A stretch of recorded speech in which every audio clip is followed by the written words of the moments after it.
Hello everyone, maayong bunta, good morning. Mapoy pagmata na ko guys. Atong tubago ng ilang mga inquiry no, kay daghan kay nag-message na ako, especially Hong Kong, Macau, Cyprus, Middle East. Daghan kaayo silang nangutana. Ang uban pod niingon nga kung pwede ba daw dili na lang sila mag-visa appearance kay dili daw sila pwede makagawas. Guys, isa lang masasabi ko, kung hindi nyo pwedeng gawa ng paraan para makapunta kayo during visa appearance sa embassy, wag na lang po kayong mag-apply. Kung hindi kayo payagan ng amo nyo, wag na kayong mag-apply guys. Wag nyo lang ipilit na kailangan kausapin ko yung employer dito na kung pwede walang visa appearance.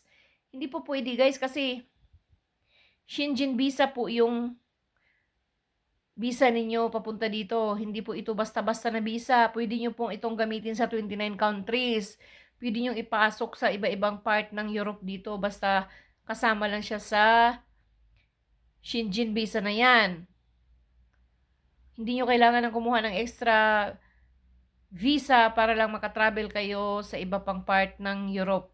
Like Switzerland, France, Spain, Germany, Austria, kung ano pa yan. Basta 29 countries pwede nyong pasukan.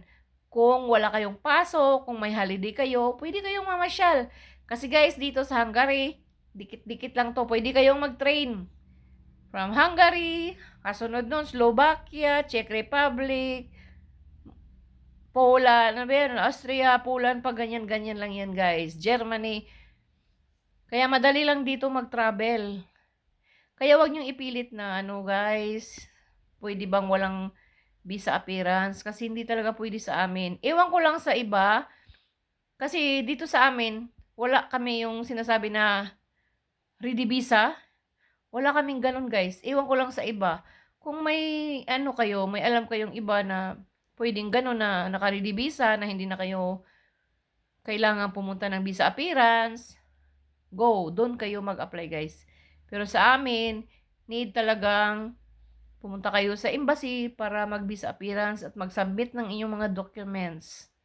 Kasi, yung mga documents na yun guys, doon po makikita ng taga-embassy kung legal talaga yung gamit yung mga permit at saka yung kontrata.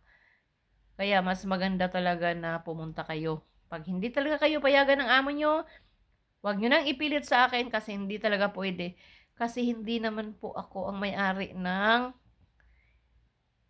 ina-applyan ninyo. Hindi po ako yung presidente ng Hungary at saka Czech Republic, no?